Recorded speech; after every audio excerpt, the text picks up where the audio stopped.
All right. Greetings, you sexy bastards. On this fine day, we got my boy Baxter joining us. Today he just got a podcast on Spotify. You got one episode, right? With Jack Moses, up and live. We're gonna do a podcast today. He just got back from a trip to Costa Rica where he was doing crazy shit.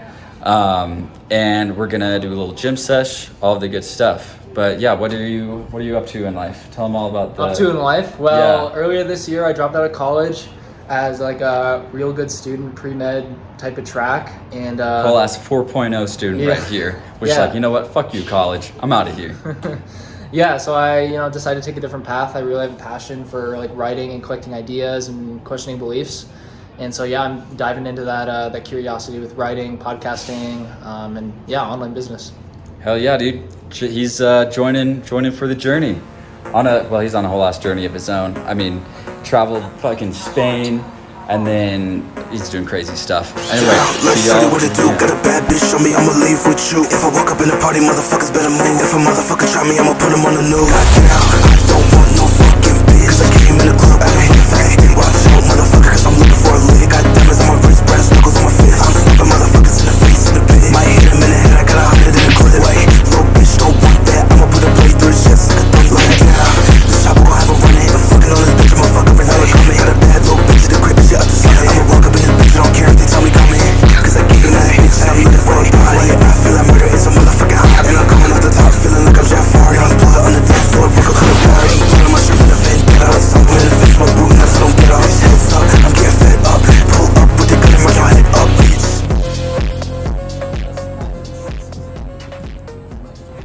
all right, just finished up at the gym. Had a nice light sesh.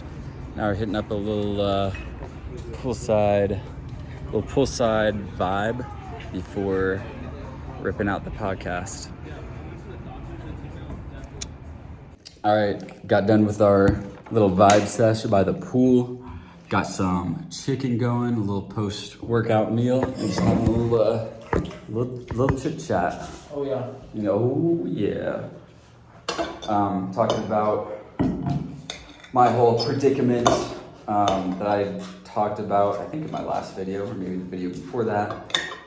Basically, I'm like, shit, I gotta go to school, and so do I apply to jobs, or do I try to get like a full-time job, or do I just focus in on building up this application and maybe building a business around that over the next few years?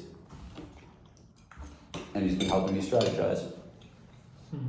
What would the Stoic Mentor app solve for people? Because we talked about Robert Greene and that idea in the futures that solves the idea of, his books, there's so much information that people want shorter notes and insights, and how they apply it directly to their own life. Because people could just look up like a summary on 48 Laws of Power, but applying it's a different story, and I can see some value in that. But like, what problem would the Stoic Mentors app solve? I just think people might need, I guess it's kind of like a marketing thing of like, why do people need this in the first place? Yeah. And you can definitely probably share like your story of like, part of the marketing is just the story, right? And I'm guessing like when you overcame addiction, like journaling probably helped you, right? Dude, that's a huge thing, is like, so with addiction, the whole thing for me was I set up my habit tracker, I set up my journal, and I tried to connect the patterns, my habits with the patterns of my life, my thought process, all of that. And that was a really rigorous task to analyze all of that information, right? But it becomes, you have to dump as much information as you can in order to catch those patterns. And I think in order to make that process more direct and effective and efficient, you can leverage AI. So you would use it to catch patterns of addiction and repeated behavior that you behavioral patterns. Catch patterns between these two people. This guy, we know he talks too much, and we know the power dynamic between his boss, and we can just tell they don't like each other, even though if they don't acknowledge it, we can watch the body language. Like analyzing body language and like these things that most people are probably not aware of because they're just too busy or distracted. Yeah. Like that's a huge like lever just for like strategy. and like probably professional success actually. Because usually if you stay on the side of quieter, then you're less likely to piss someone off and get fired and get scapegoated. I think you literally talking about this will get people interested in it because you seem incredibly passionate about it. Yeah, And like literally you posting videos about this stuff on like strategy and history, like it seems like you love strategy and history. I have read a lot less about history, a little bit of Robert Greene strategy, and psychology and Young. You seem like you know Young in and out. Oh, Carl Jung, man, I love that guy. So I think, dude, if you posted if you just wrote like what you write in your journal and you put it on Twitter, or I don't know, you make a video and you post these like every day, like something you could do consistently for a long time that you couldn't not talk about, and you do it consistently, like you'll find people who are interested in it, and you don't even need an app to do that. You just need you, like a human, to do it. When you perform a frontal maneuver, your enemy puts their defenses up right there, right? They protect themselves where you're coming in, and that's where you get the most, the highest level of conflict, right? That's where you get the most resistance. And so if you want to hit their soft spot, you need to bring their attention to the front, make them stiffen their resistance there, and then hit them from the side, not just go straight to the side because they'll turn and defend there. And obviously that's like the classic idea of the flank, draw the enemy's attention forward, strike from the side. And then, of course, Robert Greene kind of connects that to ideas, to personality traits. People might present a tough exterior, but in reality, they have a soft side. And so what you may do if you're in a conversation with somebody and you're trying to deconstruct their argument, you'll make it look as if you were targeting one aspect of their argument, when in reality, you're going to go after a different aspect of their argument. So they put their defense up against this, leaving that other idea open. And I have a reflection somewhere. Again, I couldn't find it right now, but I have a reflection somewhere about that. But in kickboxing, I just learned this move where you punch and then you bring this hand in for a punch, but you don't, you know how I was showing you use your weight to throw that punch? Instead, you do it all from the upper body, and instead of shifting your weight as you would for your cross hook, you dodge to the side and then you hit them from the side. And I was like, dude, that's the fucking flank maneuver. I thought that was sick. Like seeing like the connections between military warfare, kickboxing, and debate. It's like, that's just crazy. Baxter just left. Great guy. He's been a huge inspiration to me to get moving with online business.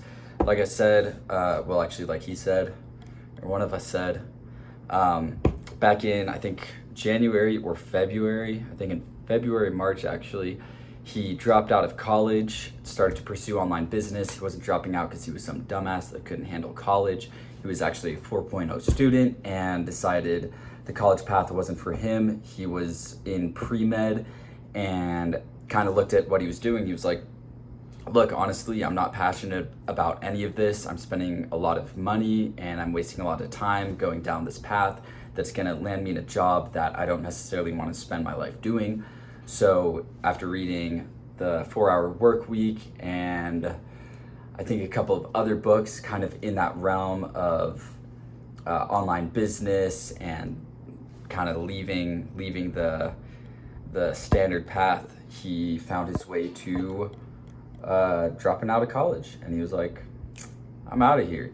He got the hell out of there. He traveled Spain. He had a bunch of cool life experiences. He went to this retreat, and now he's kind of getting honed in on the online business that he's going to build. He's building up his writing skills, his marketing skills, and he's kind of just starting to throw shit at the wall and see what sticks. So really exciting stuff. He was actually the one who got me to start these business vlogs. That's crazy. I didn't even remember that. Well, actually I just did. But basically, I think just a few days, maybe even the day before he left to go to Spain after he dropped out of college, we hung out in his car. We had, our last little chit chat before he left.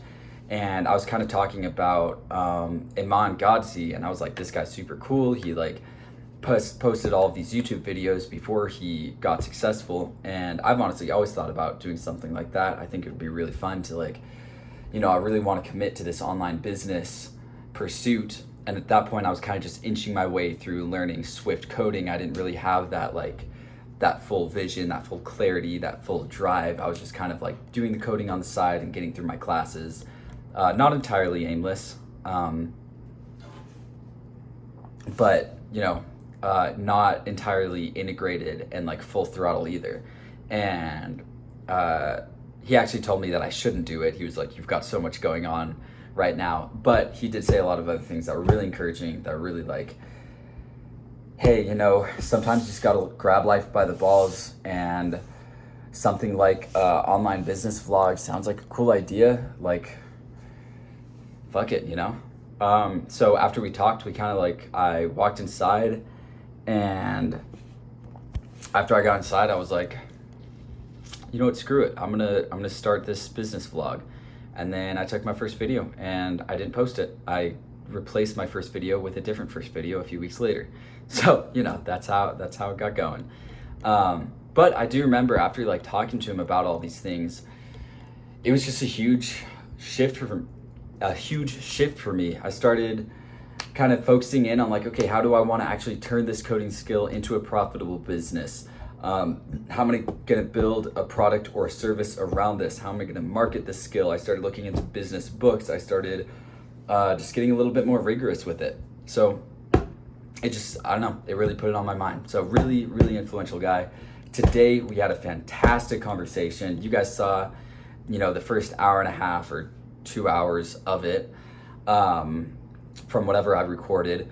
We were going to do a podcast. We ended up not doing the podcast. We ended up just kind of sitting there and strategizing. And it really kind of near the end of when my phone was still alive, we started to kind of trail off. We were getting lost. We were getting confused. But then after we started looking at my LinkedIn, I don't know if we got to that point on the video, and we started looking at my website, we really started to get the ball rolling. He started looking at not products, well, I guess products that he's created, kind of like worksheets, I guess, or works that he already has complete, looking at his plans, his strategies. But on my side of things, he was extremely helpful in getting me kind of integrated and oriented. I think yesterday, so I did my hour-long video where I just sat in the car and deliberated over what the hell I want to do. And then I think yesterday I talked about last night I was talking about how I just felt super unintegrated. I felt very unorganized. I was going in a million different directions. I was starting down this way a little bit, and then I came back, and I was starting down this way a little bit, and then I came back, and I was starting down this way, and I came back. Just kind of going all over the place. I felt scattered. I think that was the problem. I felt scattered. I felt impatient. I was irritated, and I think we talked about a lot of that kind of stuff. We talked about why we can be patient. Look, the reality is it's we're still young. We're taking these things one step at a time. I'm not in any kind of immediate emergency need for money. And the reality is, once I am, if I ever am in an emergency need for money, I'll figure it out. That's just what happens. It's human nature. When shit hits the fan, we find a way. So I don't need to worry about that for now. We kind of looked at really in depth. I mean, I think we talked for probably a total of 4 hours, all of the factors at play, all of the different possibilities, all of the different ways to prioritize things. Eventually we kind of realized look, with applying to jobs, it's either I apply to somewhere between 100 and 1,000 different jobs, and I write a response template, and I just apply, and I put a lot of time, effort, and energy into that, and I offer to work for free, and I do all of that, and I prepare for those interviews, and I spend the 6 months doing classes, and it's jobs is what I focus on. And then in that case, it's I would probably also have to do online content and really get that website looking good and do all these other things. It's I could do that, but I'm still at a disadvantage because I don't have a degree, and I'm working on a degree anyway. So if I didn't have a degree and I weren't working on a degree, then it would make sense to put that money and effort in. But I'm working towards a degree, so why put all this effort in to compensate for a disadvantage that I have when that disadvantage is only temporary? And that made a lot of sense to me. So we said, okay, look, Don't even apply to the jobs that seem like you could get them, because it's a numbers game. So you're gonna wait. There's no point in wasting 15 to 30 minutes on a couple of jobs. You do that a couple of times, that's a couple of hours. There's no point in making a couple of applications, sending in a couple of applications, if it's not going to be like my main thing. And if that was my main thing, it's like I would be sacrificing working on the app for that. And we talked about the app, and it's like that has so many different possibilities. It really builds up the skill of iOS app development, iOS programming, and LLM applications and artificial intelligence. So that has a lot of utility. And then it's a product that I already have on the App Store. It has that possibility, if I reach out to publishers, of impressing them enough to where I can make deals with them and get other books integrated into it. And if I really go after it, I could feasibly create a revolutionary way for writers to engage with their audiences. I think that's kind of the way I can sell it to the publishers. It's like, dude, look, writers, they have their books, they have maybe discussion forums and stuff like that, but they've never had a way for individuals to have the ideas within their books systemically applied to their life. So that's a huge advantage. I can also integrate habit tracking, and this would be an unbelievably unique habit tracker, integrating artificial intelligence to allow you to analyze your habit data and to analyze your journal data alongside one another to see the connection between the more conceptual side of the things that are going on in your life and the more numerical side of things going on in your life. So as a result, we created my fall semester's priorities list. Yesterday, I honestly felt like, holy shit, dude, this fall semester is coming, unintegrated, scatterbrained, what the hell is going on? Now it's like, all right, I know what's going on. Number one, bam, we're going to do classes. That's my first priority. I gotta just pass my classes. I'll probably hold on by a thread this semester as well, like I did last semester.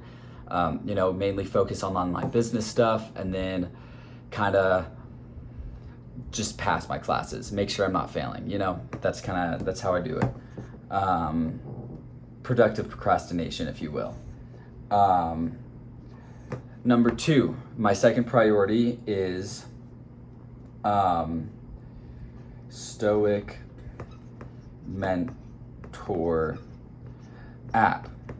So for this, it's like, look, if I put 1 to 2 hours of work into this app every day, or at least 30 minutes every day, and then aim for 1 hour every day, and then occasionally I get up to 2 or 3, I can make this app so freaking good in the next 6 months. It's ridiculous.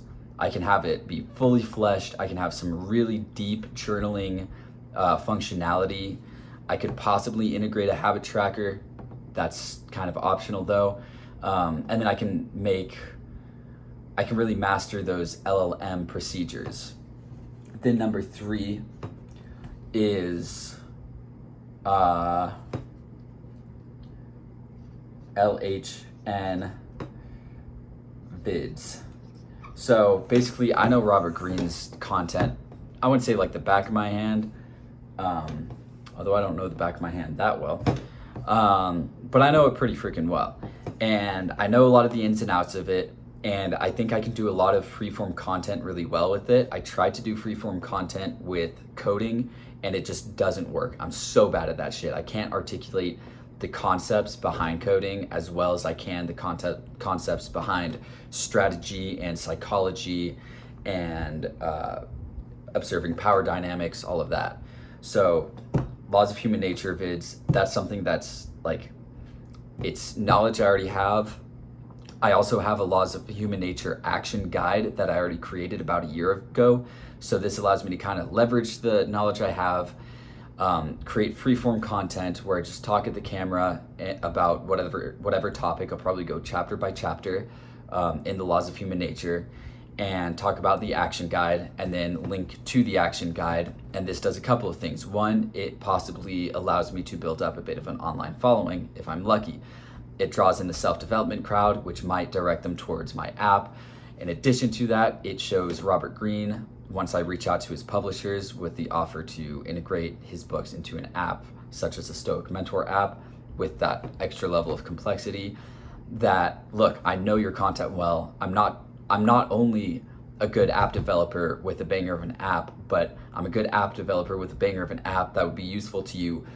And also, I'm really familiar with your work, and so I can really connect it with your ideas. And I think that'll make it a lot more appealing of an offer. And then I'm able to leverage, on top of all this, I'm able to leverage that existing work that I've already done in my mind, or the knowledge that's already in my mind, and that's gonna be time effective, right? Like you were saying, just do long form, free flowing content. I just turn on the camera and I talk at the camera. I think that's a great idea. Number 4, so lots of human nature vids, and like this whole YouTube like channel, everything I've done is just kind of me talking about like my own shit. And I really like the videos where I talk more about like gratitude and attachment and stuff like that. And I've talked about like strategy a bit here, but it's kind of like an example of strategy. It's like strategy in action. You're kind of seeing me deliberate. But I think real value comes from just talking about like, hey, here's what Robert Greene says about this stuff, and condensing it down a little bit and then giving those action guides. I can actually get some valuable content out on the internet that people might actually use. And then number 4 is publish the Pride course. Again, that's like another publish Pride course. So LHN vids, no editing, freeform. I throw that stuff on there. I can probably spend about 30 minutes a week to release a video a week. Pride course, that's gonna be also probably between 30 minutes to an hour a week to release a video a week.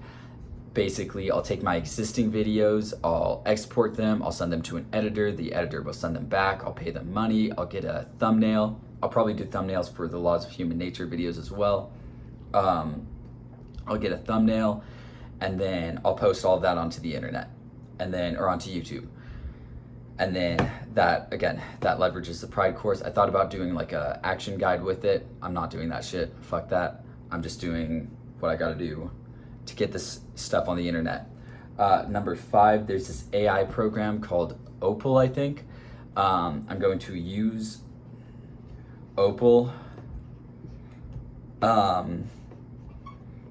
to make short form forgot about the R, short form content.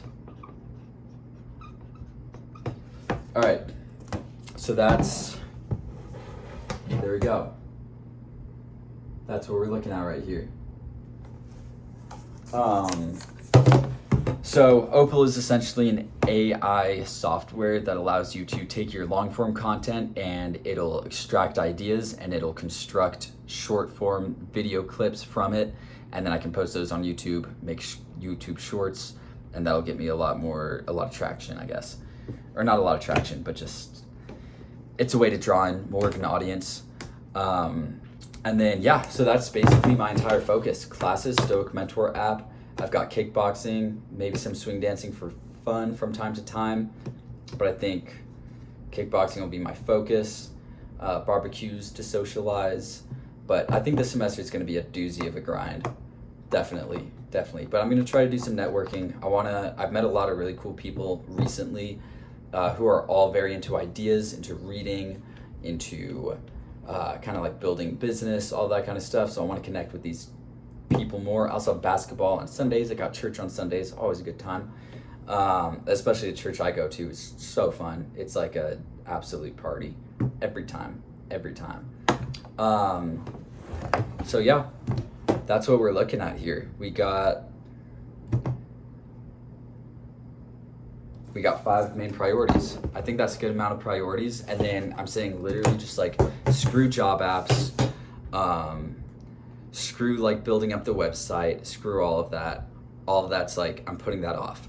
And then I think at the end of the semester, that's when I might start focusing more on that online presence. I might start posting more things to my website. I'll probably make like a service offer on LinkedIn, maybe on Fiverr as well. So I'll gradually get those things set up over during the following semester. At that point, it's like I'll leave the app alone, and I'll focus more on marketing the app, and I'll learn about marketing, and I'll develop more business skills. I think I'll take a lighter semester during winter semester, just because that's snowboarding semester and I want to snowboard. So that'll be a good time to kind of snowboard and then focus on like building up online business. So in other words, I think the best way to put this semester is focusing on classes and product and production, right? I'm building up my product and I'm producing content and putting content on the internet. And then the following is going to be more administrative tasks and more organizational tasks and more strategy and setting myself up for success with this content, right, and with this product. So yeah, see what happens now. Wish me luck.